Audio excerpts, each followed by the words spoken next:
The incoming power located on the schematic. So we have BL1 V1, BL1 V1. That's not our incoming power. That's our mode switch. Top of the screen, L1 and L2. There's no L2. This is not a 208 unit. At the 120 volt transformer, BL1 Y3. So BL1 and Y3, that's definitely not our incoming power. And then we have top of the screen, L1 and neutral.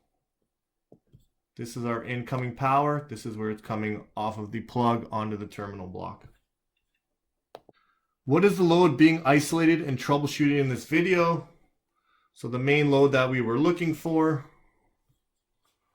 was clearly this module here. And this is the brains of the heating cycle for this unit. What is done if there's 120 volts on the transformer and 24 volts out of the transformer? So let's find our transformer.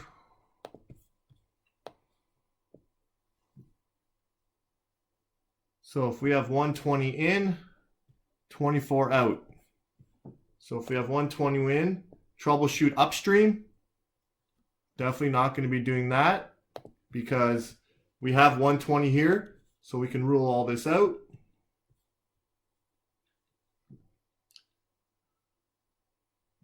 Okay, replace the transformer. This transformer here is doing its job. There's 120 in, there's 24 out, so we know the transformer is good. Check power into the unit. Okay, so if we have power at the transformer, we don't need to check power into the unit because we already know we're there. And the last option would be troubleshoot downstream. In this case, yes, troubleshoot downstream because everything up here is going to be irrelevant. Put the blinders on. What is done if there's 0 volts at the transformer? First thing we're going to do, find our load, the transformer. Okay. So we can troubleshoot upstream, downstream, change the transformer, or check power at the module. So if we have 0 volts coming in, that means we can't even check anything down here. So that rules out downstream. That rules out the module. The transformer is not even getting power, so we can't test it. So that means the issue is going to be all the way up here, which means the answer would be upstream. What is done if there's 120 volts into the transformer and 0 volts out? So once again, we're going to go to our transformer. So we can troubleshoot downstream, upstream, change the transformer, or check power into the unit. Now we have 120 volts in, which tells us we don't got to worry about anything up here, which rules out upstream, rules out power in. Because we have no voltage out, that rules out everything here, which leaves us with the transformer. There's power in, no power out at the transformer. The transformer needs to be replaced. There's power on terminals 2 and 6 of the module. Which components do not need to be checked? So let's isolate this. We're going to go to terminals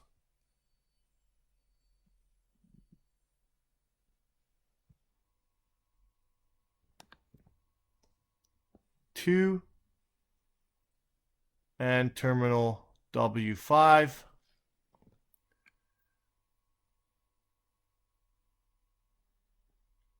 So we have voltage here. So what that tells us is this side's good. And this is all good here. Right through the top and the bottom.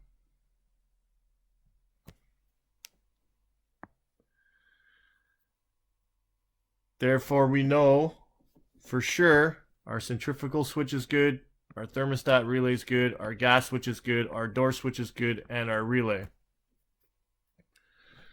So centrifugal switch and gas switch, that would be correct. Gas valve and door switch. The gas valve is upstream, so we don't know if that's good yet, so that answer would be incorrect. Thermostat relay. Terminals T6 and T7. Right here, we know that's good. CR1 coil, we know that's good. And our door switch, we know that's good. So the answer would be A and C. If there's 24 volts out of the transformer and no power on terminal 2 and W5 of the module, what could be the issue? So let's look this up here. Got our transformer. So we know there's 24 volts out, which means the transformer is good, which means everything upstream is good. The transformer can't be the issue. It's giving 24 volts out. Next, we're going to locate our W5 and our terminal 2 to see, hey, what's powering it. So in this case, we're powering one leg directly from the transformer. So that's just a piece of wire.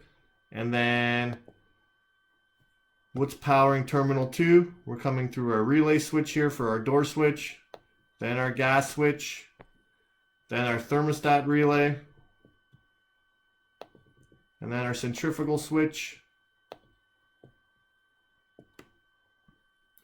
And our piece of wire here. So based on the options we have, it's saying gas valve. It can't be the gas valve. This gas valve is upstream of the problem. Okay, the problem has to be downstream, so the problem can only be on the other side of the module, going this direction.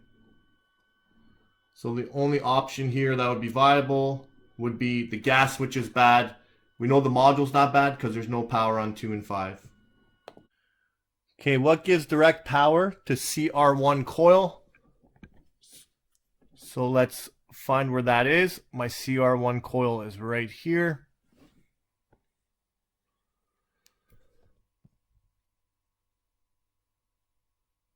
So it can be the gas valve.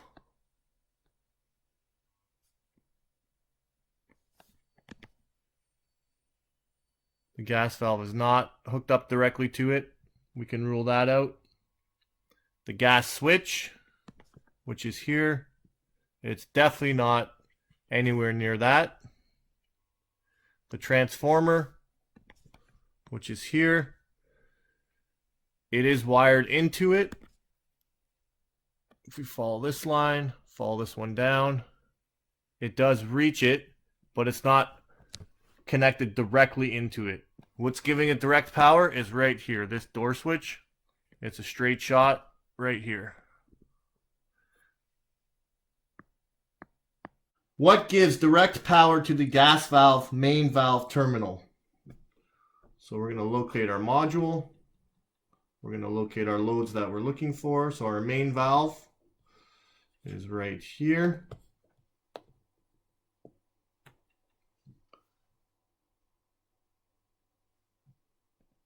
So we have our transformer, which is right here. Our transformer is giving direct power to the main valve on the W5 side.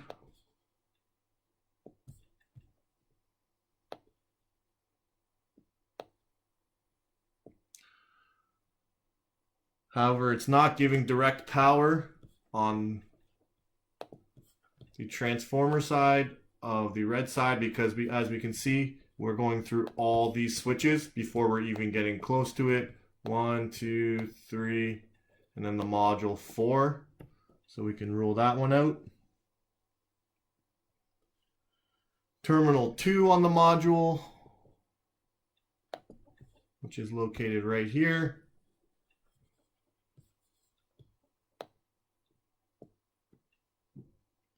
So terminal 2 is not giving straight direct power.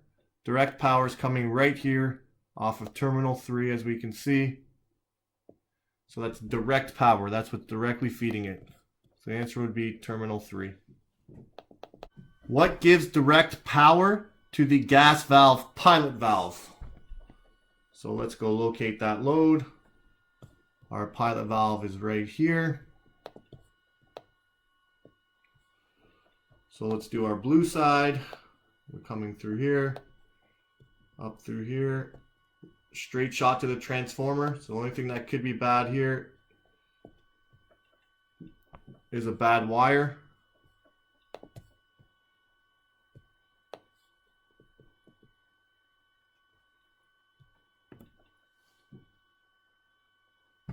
All right, so it's asking us if it's the gas switch.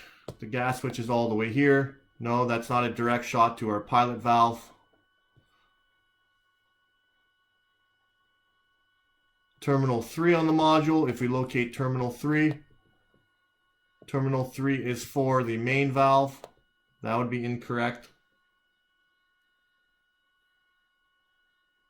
All of the above, definitely not. And the last option would be terminal 1, which, as we can see, is a straight shot right to the pilot valve.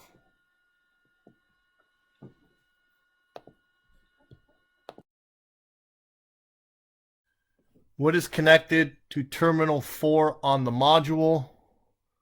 So let's locate our module. Terminal 4 is right here. So first thing is spark igniter, which is here. That's not it. Flame sensor, which is right here.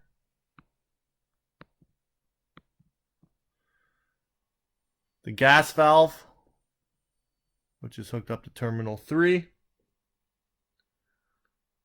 Or power in for the module, which is 2. So the answer would be the flame sensor. What causes a centrifugal switch to close its contacts? So let's find the centrifugal switch. It's located right here.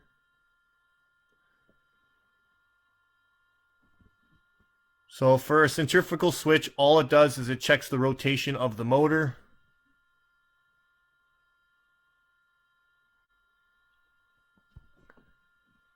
So here's our motor circuit. As long as the motor is rotating, it'll close that switch. That's how a centrifugal switch works. It just wants to make sure the motor is running. This is really important on a gas appliance. They don't want the convection oven to run without the motor.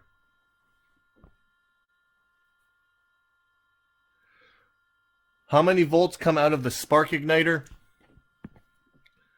So let's locate our load once again. Spark igniter. So spark igniter is a very high voltage. You get 15,000 volts out of it. That's why when you do an igniter test, you need to make sure that you are insulated with whatever tool you're using. I generally use the needle nose pliers. But yeah, the voltage is extremely high on a spark igniter.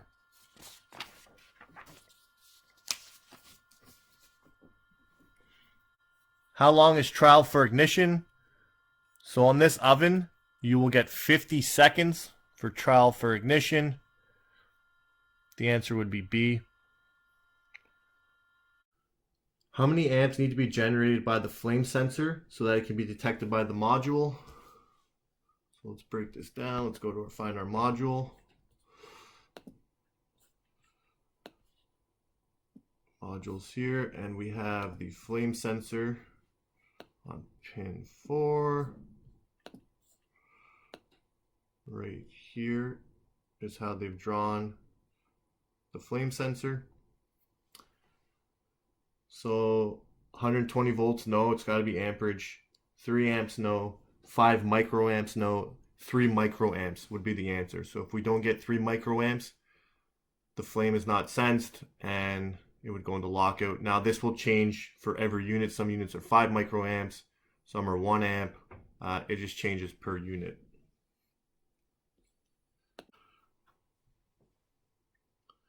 Once the flame sense has been confirmed by the module, which terminal is powered on the module?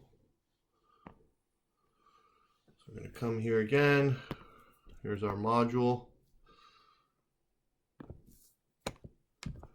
So we know during flame sense, 4 is going to be hot or be reading microamps. Our pilot valve is going to be hot. So we have terminal 3, we have terminal 6. So terminal 6 is power in. So we know it's not terminal 6. Terminal 2 is also power in. So we already know we have power on there because the pilot valve is going. Terminal 4 is our flame sense, which leaves terminal 3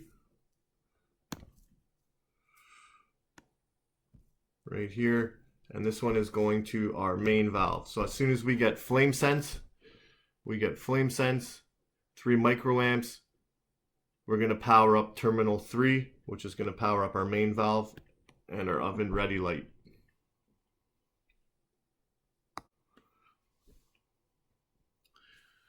If the flame sense is not detected by the module after 50 seconds, what voltage is present on terminal 1?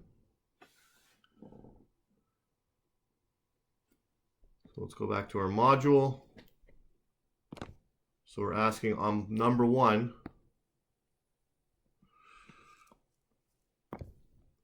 what power are we going to have here? So we know our sequence of operation, the pilot valve, which will be terminal 1, gets power. The next step is our flame sense. If we don't get flame sense for 50 seconds, our pilot valve is no longer going to get power. Okay, there's no flame sense there. Let's shut the gas off. So it's not going to be 24 volts. We're definitely not going to get 120. We're not going to get 12. The answer here would be 0 volts on terminal 1, which is your pilot valve. How would you reset a locked out module?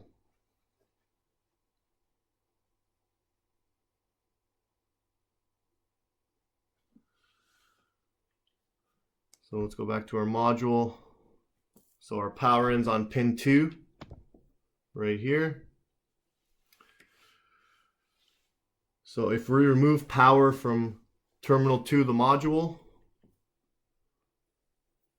so if we break this line here, there would be no power to the module. This would reset the module. Okay. Option B, remove a call for heat. So our call for heat would happen from right here. Our thermostat relay would be one spot, and then which is coming through this timer board.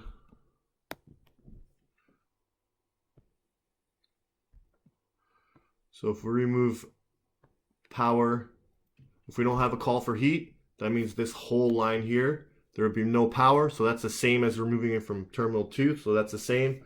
So answer would be D, all of the above. If the module is locked out, can the module still send power to the igniter and gas valve?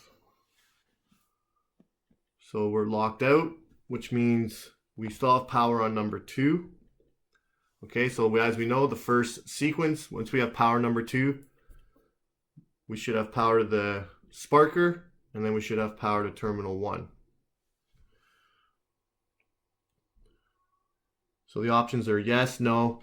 Yes, only if power is present on terminal 2 of the module. So right now we do have power on terminal 2 of the module. And then yes, if you wait 50 seconds for the module to reset itself. So this module cannot reset itself. As you saw in the previous question, the only way to reset it is to remove power from terminal 2. So if the module's locked out, there's definitely power on 2, but it's locked out. It's not going to send power to number 1, and it's not going to send power to the igniter. So the answer would be B, no. What gives direct power to wire W5 on the module? So let's break it down. Our module's right here. W5 is right here. So what is giving direct power? So 120 volts from the transformer, that's way up here.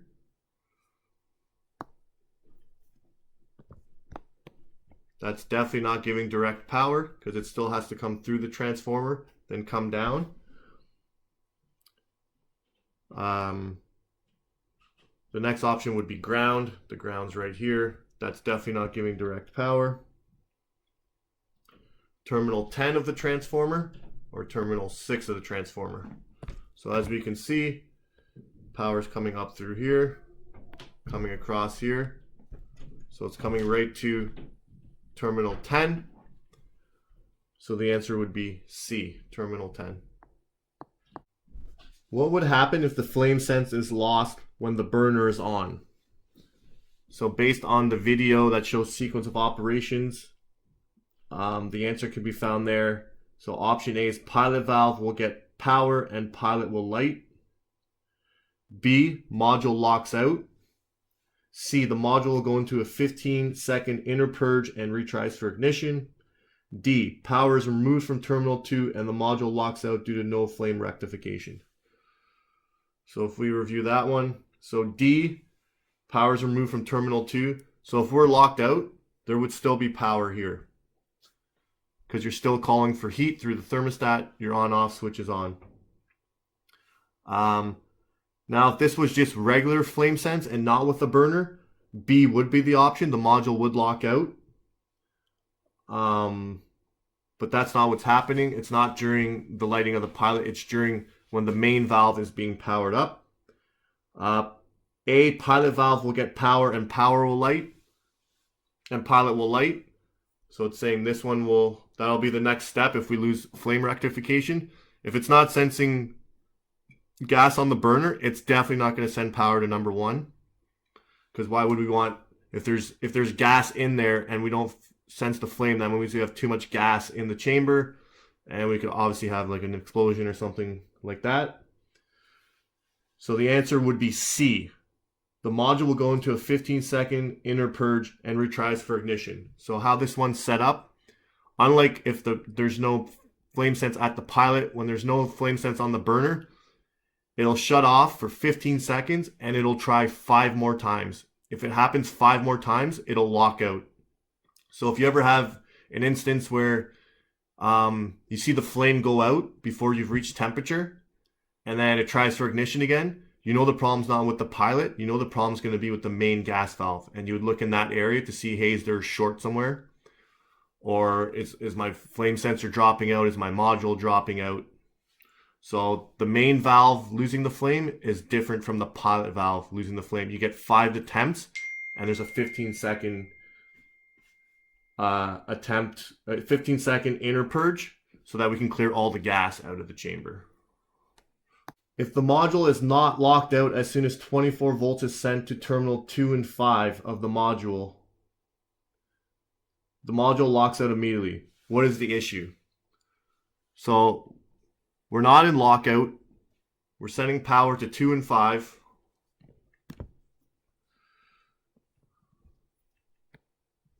Which means if we're not in lockout, as soon as that happens, we should have immediately power on number 1. And we should have the igniter going. So A, bad transformer. If we had a bad transformer, we would never get power on 2. We would never get power on 5. We can rule that out. Bad gas switch or centrifugal switch. So we're saying could be this or this. Because we have power on 2, just like we said we did, we know this whole line here is going to be good. We have power coming through this whole line. We're sure of that. So we can rule those guys out. A bad module or a bad gas valve. Okay. So because we're locking out as soon as we fire up and call for heat, it's not even going through its 50-second trial for ignition. So it can't be a bad gas valve because we're not even getting power on 3. or 1. Okay, so the answer would be C, a bad module. This module's bad because this module here is bad because as soon as it gets power and it's not in lockout, we should hear sparking for 50 seconds. If we're turning on the unit, like we saw in the training video of the troubleshooting that I did, I shouldn't go in lockout. I need 50 seconds trial. So that means this module is bad. The blower motor is not working. Will the burners light up? So the blower motor is not running. So what's that telling us? That means this centrifugal switch is open, which means power's here, and then power is stopping right here. Okay, so that can rule out a lot of the options. So will the burners light up? No, because we know we don't have power to the module. Okay, C, yes, as long as there's power on terminal 4 of the module. So terminal 4 of the module is here. We can't have power on number 4 because we're not even getting power on number 2. So we can rule that answer out. Yes, as long as the transformer has 24 volts out. So we do have 24 out. It's getting stopped here. Power stopped here. This bridge is open. We can't continue our circuit through to pin 2. So the answer would be no. So anytime you don't have heat, it's always good to check the centrifugal switch, or an easy check would be, hey, is the motor running? If the motor's not running, you're not going to get heat. So you would come, this is one of the visual checks you would do. You would come up and then you would start troubleshooting up here immediately. Hey, my motor's not running. Why isn't it working? And then we start working backwards from there. What is sending direct power to the transformer?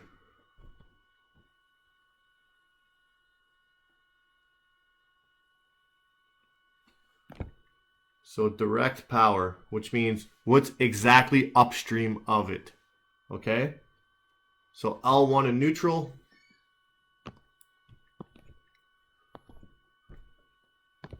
L1 is definitely not direct power. Neutral is definitely not direct power. We're stopping here. It's not shooting it directly through.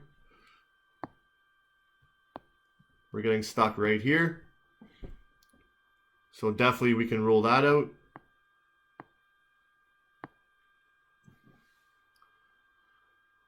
L1 and BL5.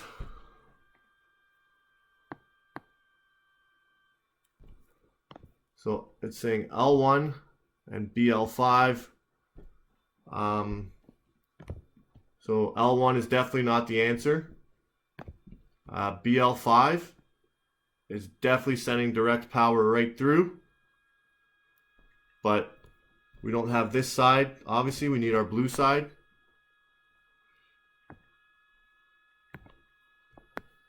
We don't have our blue side because we're on L1 and BL5, so that answer would be incorrect.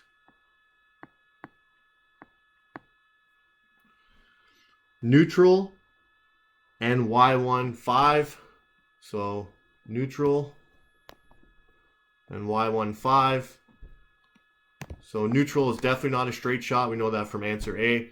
Y15 is definitely one of the answers. That's a direct shot. But it's not both of them feeding, so that answer would be incorrect. And then finally, D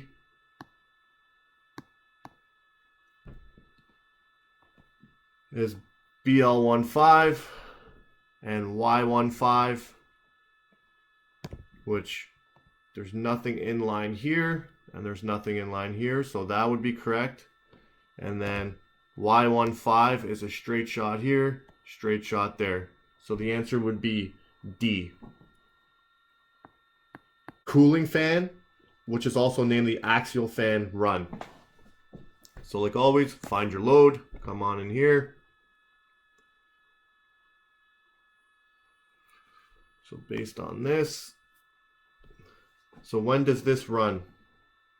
So as soon as the unit turns on, so let's take a look. Unit turns on. We come through here. We're coming through here. We're coming through here. If we look very closely right here, this line is not connected here. So the L1 side definitely does not do that. Let's check the neutral side. Neutral comes through here. We have power on, we're good. So the neutral side, yes, but not the L1 side. So as soon as the units turn on, this cooling fan does not turn on.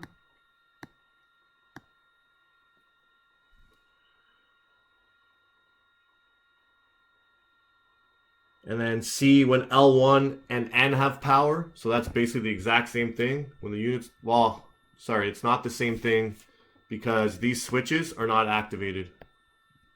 So what would happen in this instance? We have power on L1 and neutral from the breaker. We come here, we're stuck here. The bridge is open. We come through here. Boom, bridge is open. Power's not getting through these two roads here. So we can rule out that one.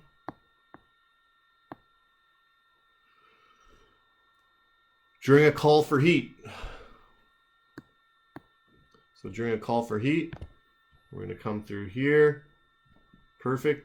This switch is going to close. It's going to send it right down to our transformer as we know. But as we saw earlier, this line is not connected here.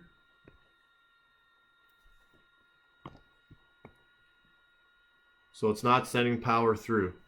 Our neutral side, as we saw earlier, when there's a call for heat, it's coming through here, through here, through here, through here. This one is a straight shot.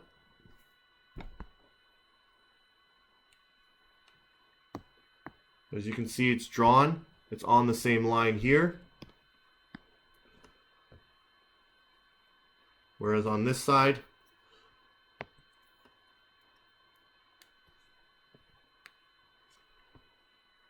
it goes underneath it.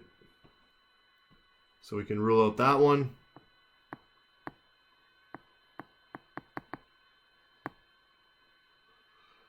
And then finally, when the temperature switch closes. So let's do our neutral side first. We know we're coming through. We're going to come through here. Call for heat. We're good. Power. Blue side's good. Okay. Red side. Come through here. We're going to come through here. We're going to go through here. Here. Now when we get here, this temperature switch is open. So what that means is the electrical compartment is below a certain temperature. So let's say it's 120 degrees. So below 120 degrees, we do not want this cooling fan on. We do want the cooling fan on when it gets above 120. So what would happen is this switch would close like this. Perfect. Our power can come through here, here, come across here. So our line's connected here, as we can see. That means we can skip over that section. Comes right to our cooling fan. Boom. Our circuit is complete only when this switch here is closed.